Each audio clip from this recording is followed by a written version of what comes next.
today's episode of the Return on Intelligence podcast, we're talking to my friend and former colleague, Sarah Deveraux, formerly from Google. Sarah has a 15-year history at Google in which she worked many functions in the learning space, from instructional design to running Google's peer-to-peer employee learning programs to executive development and the Google School for Leaders. In this episode, she shares insights from all of those different areas working at Google, as well as her life beyond Google, in particular focusing on women's leadership and some of the ways that women leaders can flourish and thrive in work and in life. Hello, everybody, and welcome to Return on Intelligence, our podcast for all things learning, development, and professional growth and personal growth. I'm super thrilled today to invite and host my friend and former colleague, because we used to work together at Google, Sarah Deveraux. It's been a little while since we've been at Google together, but I met Sarah back then. And I think, Sarah, you were running the peer-to-peer learning network at Google, as well as previously having run the instructional design team as part of the people development function. But everybody here is really in for a treat because you have a very broad background. If I could just talk a little bit about your experience in instructional design, peer-to-peer networks of learning, employee-to-employee learning.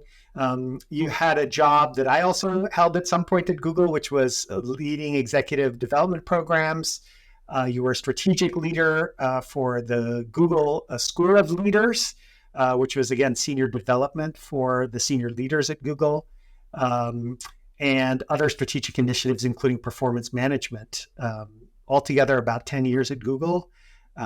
And then having moved on now to some other adventures, working through a sort of VC-backed startup environment, and now on to White Pine Leadership Collective, in addition to some other projects that we can talk about today. White Pine Leadership Collective being a learning and growth platform for women leaders so they can lead fulfilling and enriching lives. Incredible and interesting body of work. So, Sarah, welcome to Return on Intelligence. So happy to have you here today. Thanks so much, Rich. Gosh, it seems like a million years ago that we were riding the roller coaster, if I remember. California Adventure. Yes. That's right. So we were at an offsite and we all got to ride these roller coasters. And I remember that was a lot of fun. Yeah. It's kind of like a metaphor for life at Google and in tech. And I think beyond that in working life in general. It just kept spinning and spinning, didn't it? Yep. Peaks and valleys, terrifying moments, not sure whether they're terrifying or thrilling, lots to learn. So lots of metaphors to draw from there. For sure.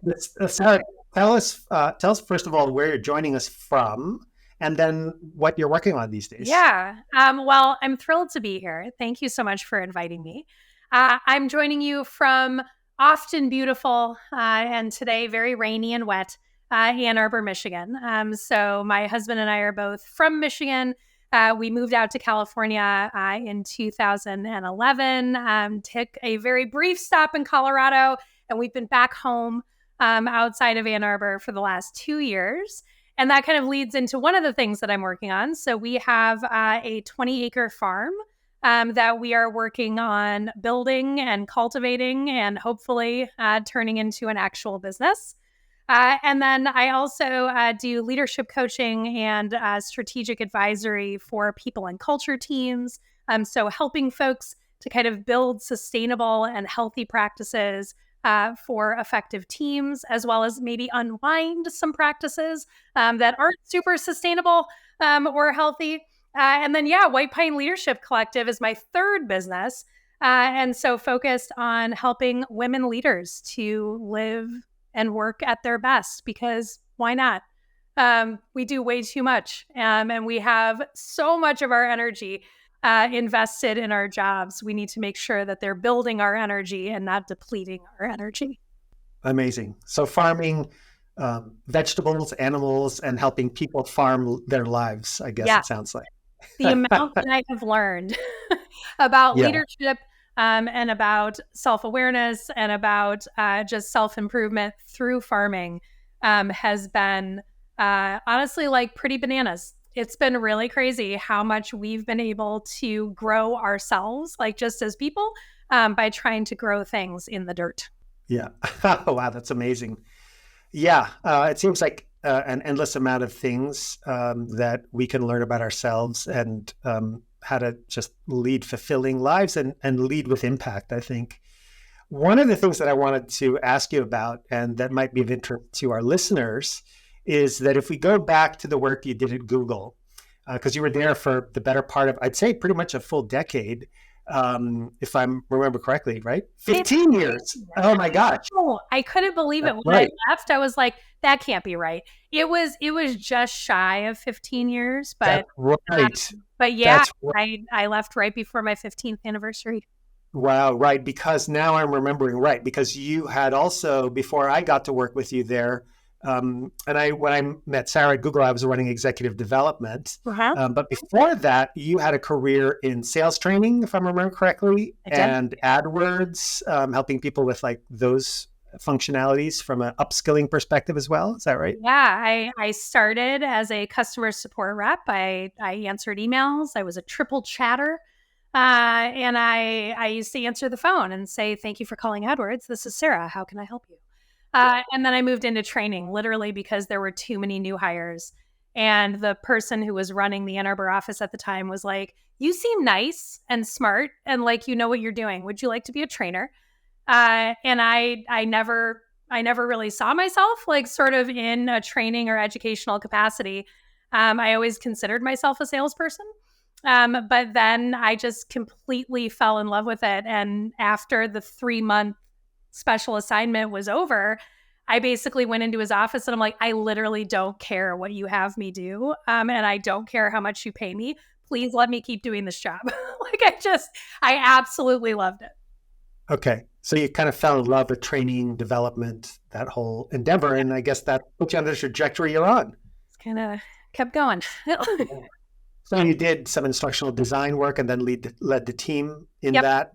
In Google's learning and development function was called people development. And so you were leading the team in instructional design. And then interesting was then to move to this G2G or Googler to Googler employee network, learning network. So first of all, people might not be familiar with everything, what all that means, right? What does that mean, a peer-to-peer employee network of learning? What is a Googler and a Googler to Googler? So just could you walk us through what that model is? Yeah, absolutely. I love talking about G2G. I always say that it was honestly the crowning jewel in my career at Google. So the G2G program was a volunteer network of folks like across the globe who were literally dedicating their time to help grow, develop, and teach and mentor their peers. So at the time when I transitioned from sales training into leading G2G, it was a couple hundred folks, and that might sound like a lot, but wait for it. I'll tell you where we got to. But a couple hundred folks that were primarily focused on sales training and primarily focused on new hire upskilling. And we took it and we decided that we wanted to create a machine that really could allow every Googler across all global offices to have access to learning and development. Being in the Ann Arbor office, I really didn't understand that there was a lot of learning and development like happening in different parts of Google. I figured it was just education reimbursement. It was new hire orientation. And that was kind of all there was, right? Because the satellite offices really didn't have a whole lot of opportunity. So G2G, the whole purpose was, we believe that learning at Google is a right, not a privilege. We believe that you should be able to develop yourselves no matter what location you're sitting in. And we can do it if we harness how phenomenal all of these people are who are already here, the knowledge of regular, everyday, right, Googlers. They were so smart and so well-intentioned. So we scaled up to about 11,000 people globally.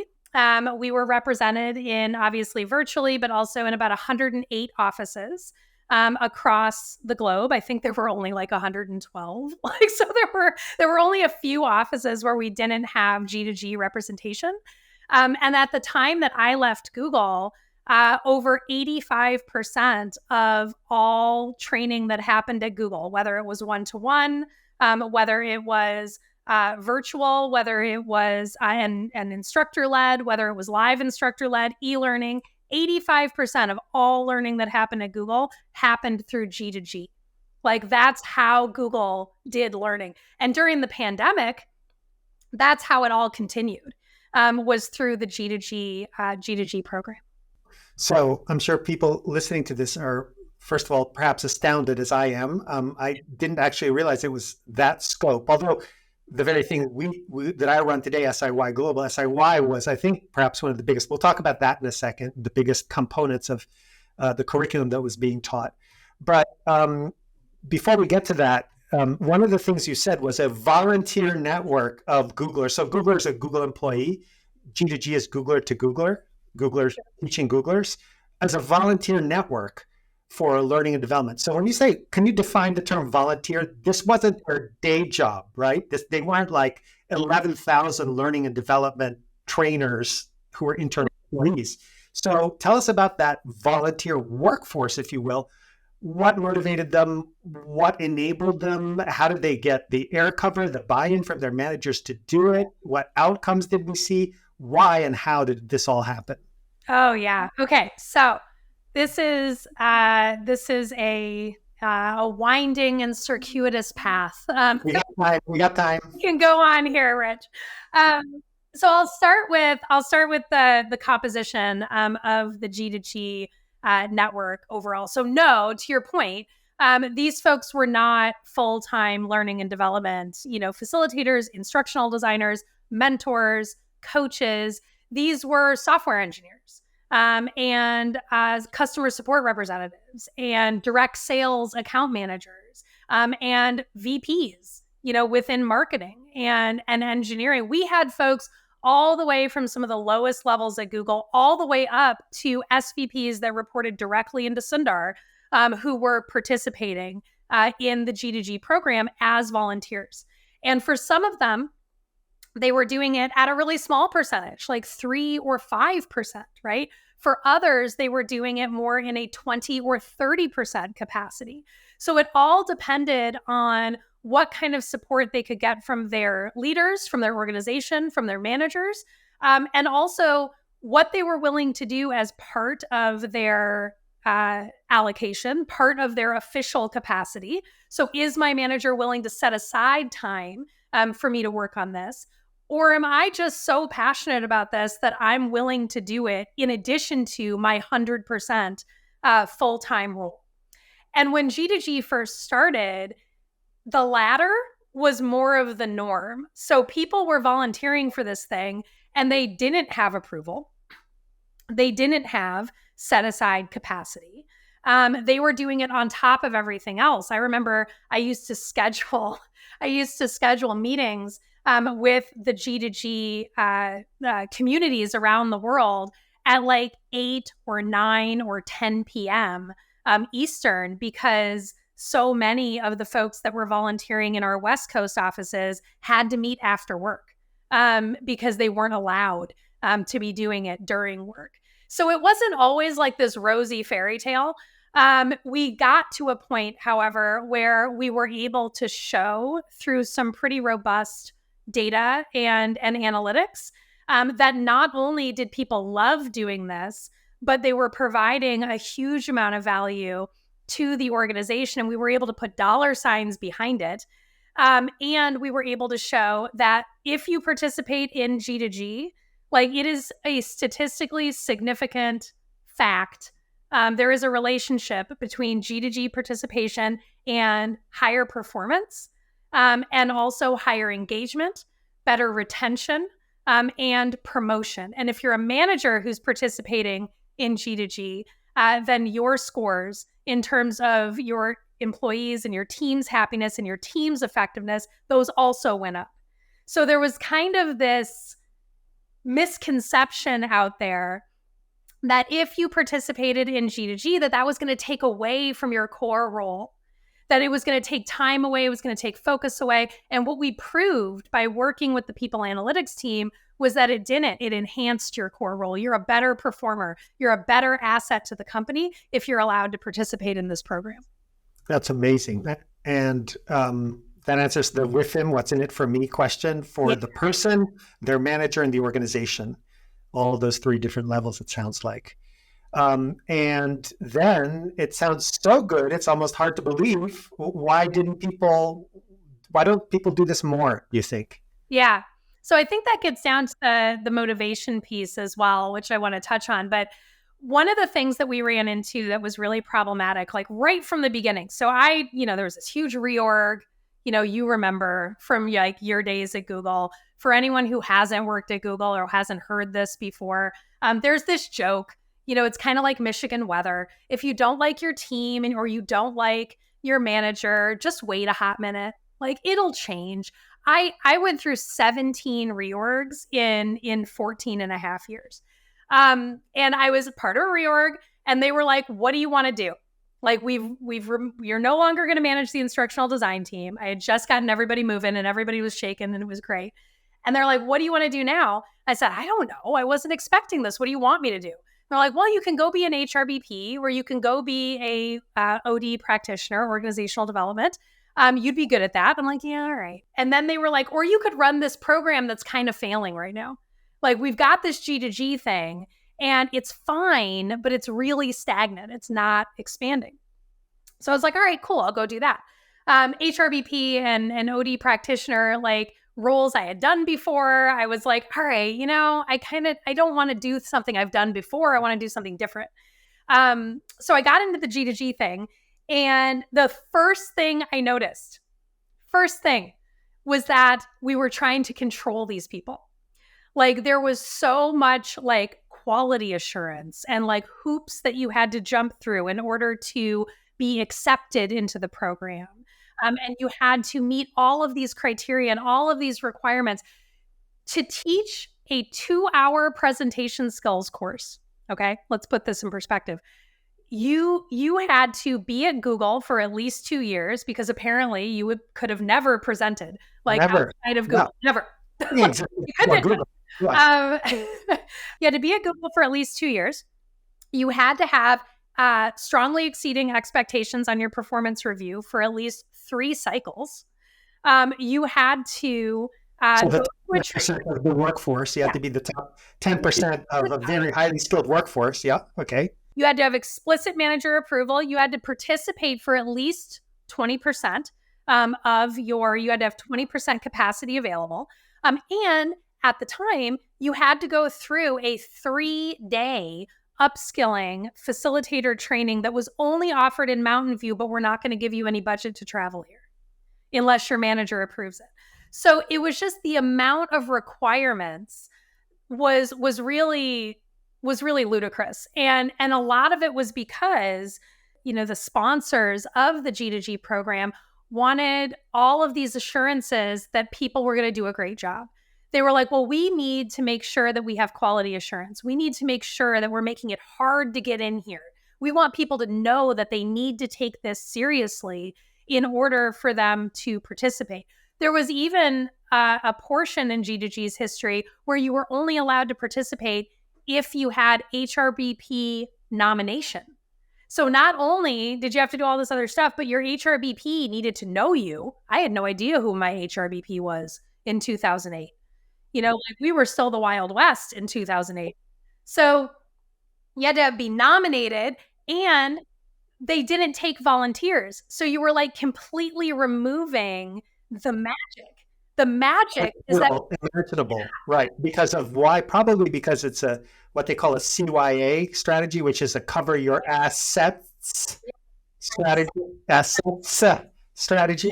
Yeah. And this is a very roundabout way of me saying, like, leadership mistrust and fear is why this thing was not we had basically shown people that we did not trust them. Yeah. Okay. So then what happened? So all these barriers, all of this like fear from leaders covering their assets, trying to make sure they're not doing the wrong thing. Yeah. Like performative, whatever you want to call it, right? This common stuff that happens in organizations. because you got this crazy thing. You're going to ask our employees to teach, volunteer outside of their role.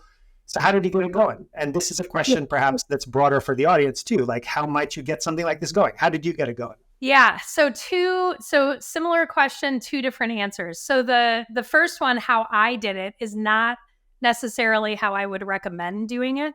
So at the time, I had a VP who was not supportive, but I had an SVP who was supportive. So Laszlo Bach loved G2G. And he got on Good Morning America and he was like, there are two things at Google that are the googliest of all the Google things, and it's TGIF and G2G. Like he loved the program.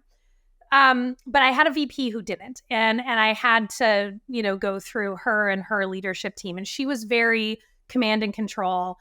She was very like, we can't just trust them. We have to direct them. We have to make sure that we are calling the shots. So I kind of played that game globally, like for the offices that people were paying attention to. But at the time, L&D at Google was so under-resourced that there were plenty of offices that they weren't paying attention to. So nobody was really looking at Buenos Aires. Nobody was really paying attention to Chicago. Chicago was really small back then. Nobody was really paying attention to our Belgium office or Toronto.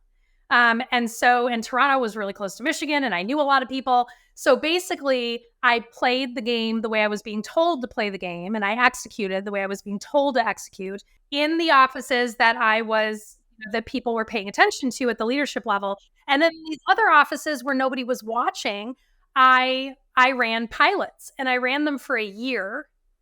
And then I compared the numbers from the pilot locations with the numbers from the locations that they wanted more of this command and control structure. And the data just didn't lie. It showed people were more effective. They were happier.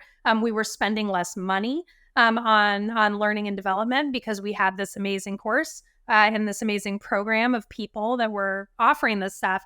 And it also showed that the quality, the ratings that people were giving to their full-time L&D trainers and also to the vendors that were coming in to facilitate were lower in a lot of cases than they were giving to G2G facilitators. So the data didn't lie, but did you get in trouble? Like, how did this play? Well, I'm pretty sure that that's one of the two promotions that I can point to that I lost. Well, you lost. Okay. Good timing there. I thought you were going to say that. Mm-hmm. Yeah, for being, you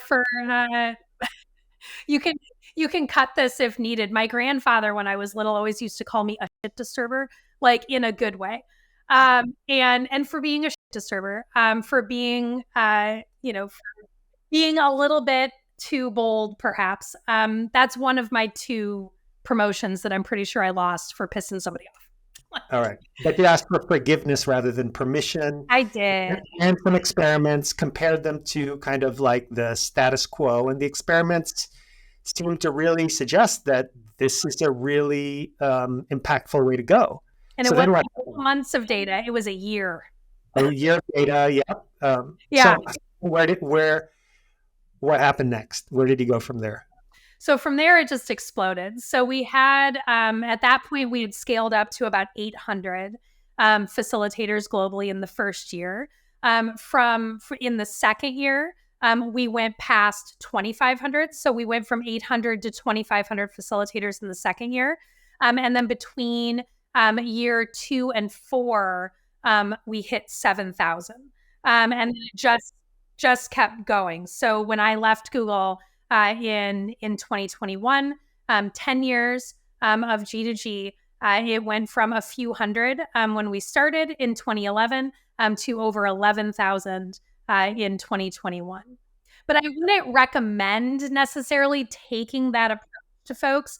What I would recommend is really trying to leverage your champions and help get a leader on board that understands why command and control and why systems of control instead of systems of trust are not as effective. And get a leader on your side who can really help to advocate with that wider executive audience. Honestly, if I'd been a higher level, if I'd been a little more senior and influential when I took over this program, because I was still like a lower level manager when they handed me this thing.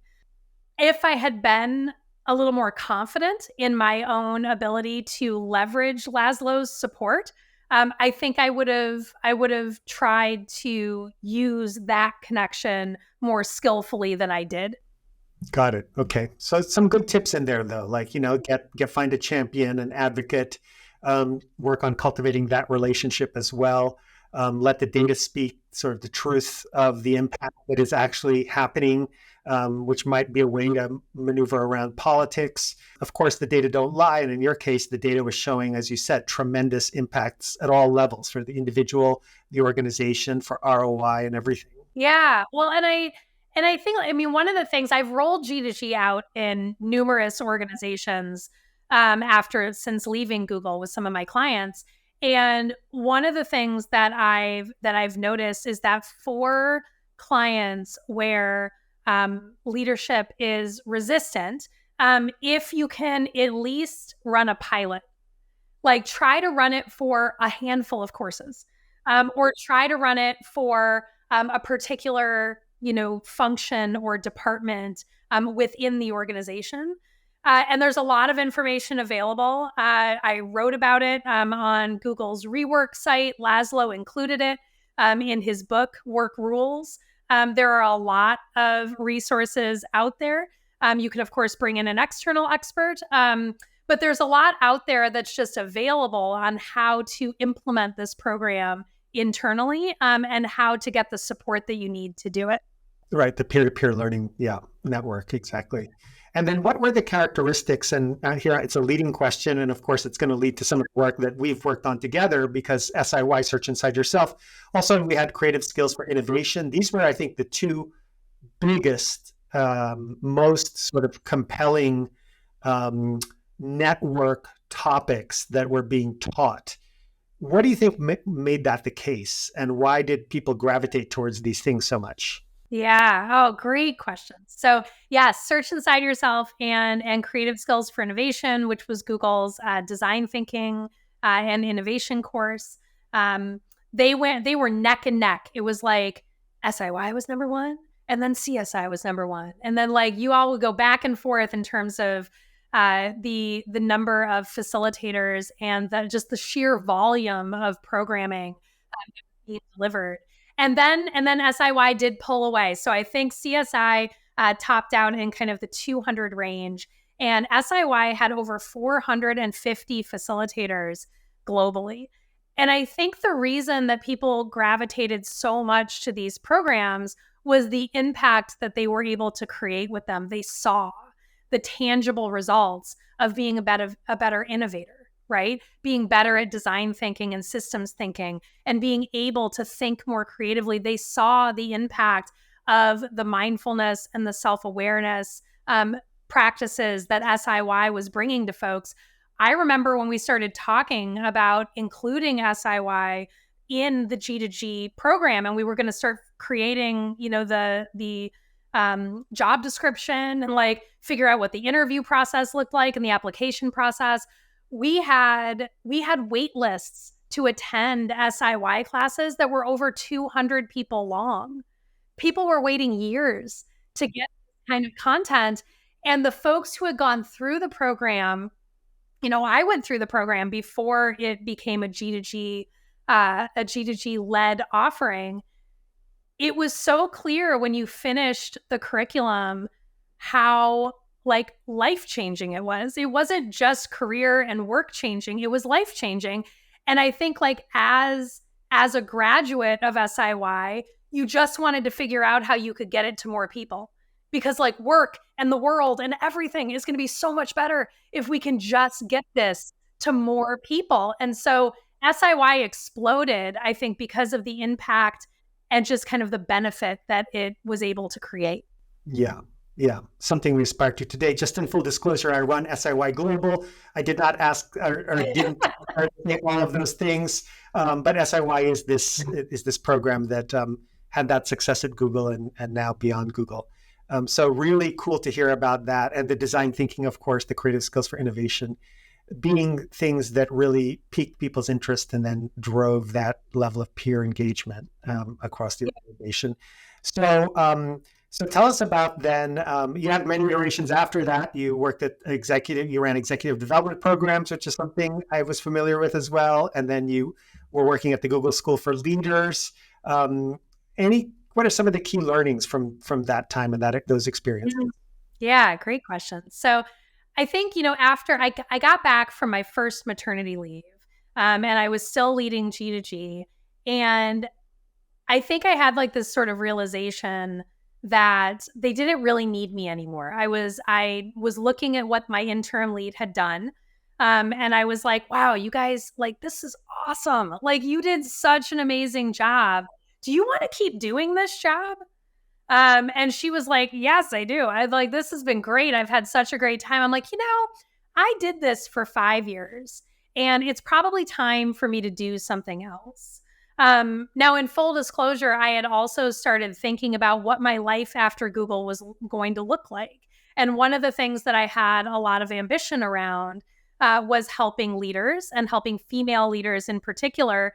And so moving on to executive development, I had kind of two goals in mind. One, I wanted to help change Google's culture or continue to evolve Google's culture from the top down. I'd been doing a lot of culture work from the bottom up for the first 10 years of my career. I wanted to see what kind of levers I could pull and what kind of influence and goodness I could provide from the top down, from the other direction. And then I also wanted to really understand what it was like to work and mentor and develop at the executive level. It wasn't something that I'd had a lot of experience with and kind of run the gamut. I'd been on learning evaluation, I'd been on analytics, I'd been on instructional design and facilitation and community and peer-to-peer and, open enrollment courses and e-learning. I'd kind of done everything except for executive development. So moved into that. And I think the few things that I learned, one, I learned a ton just about, that level of instructional design and experiential design. And the content around like systems thinking and complexity theory and adult development theory and self-awareness and situational awareness and like just all these phenomenal leadership concepts that weren't things that I was really familiar with when I started the job. But the thing that really stands out to me was just how lonely a lot of these leaders were and how tired and how discouraged. And they were really phenomenal human beings who had incredible intentions. And in a lot of cases, they had been given the biggest jobs of their careers and of their lives, and they had no idea what to do with them.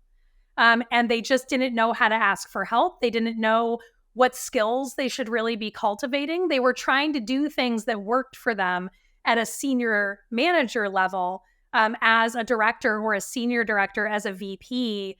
And the level of exhaustion and isolation was not something that I expected to find.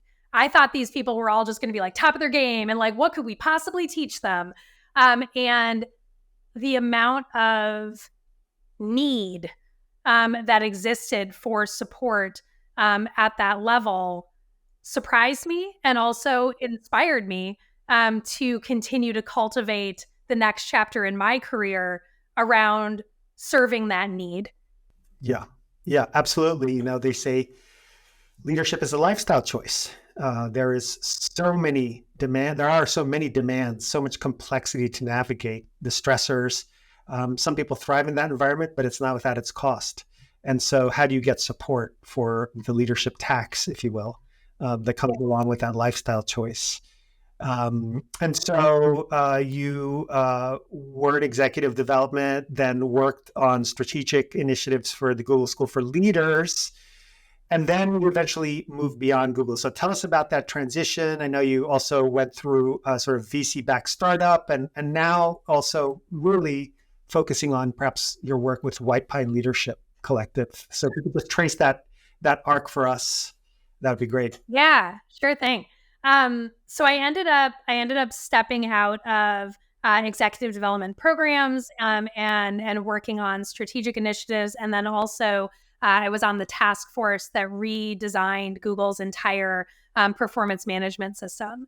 And just really transparently, we were working on having our second baby.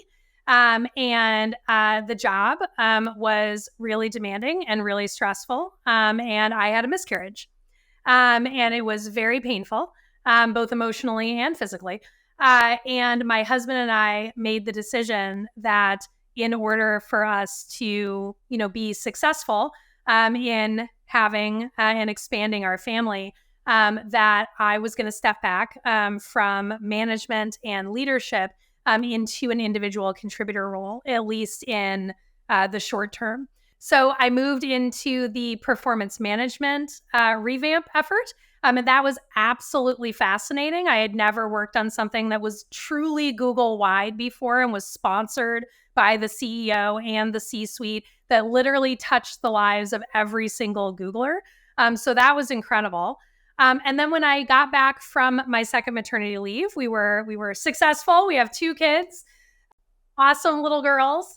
When I got back from my second maternity leave, first day back at the office, they fired me.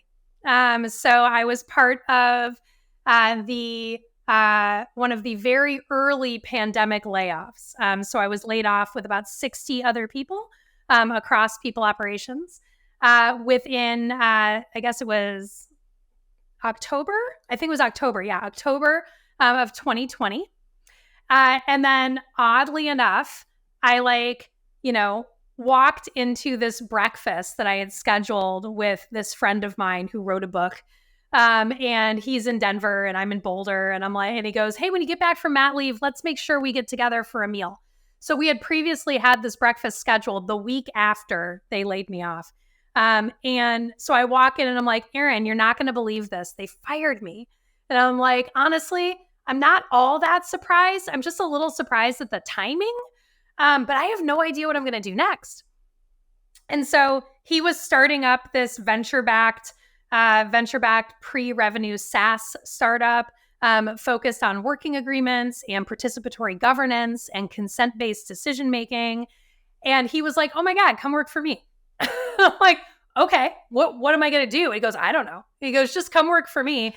And then we'll figure it out later." So I ended up working 50% for him at this organization called Murmur.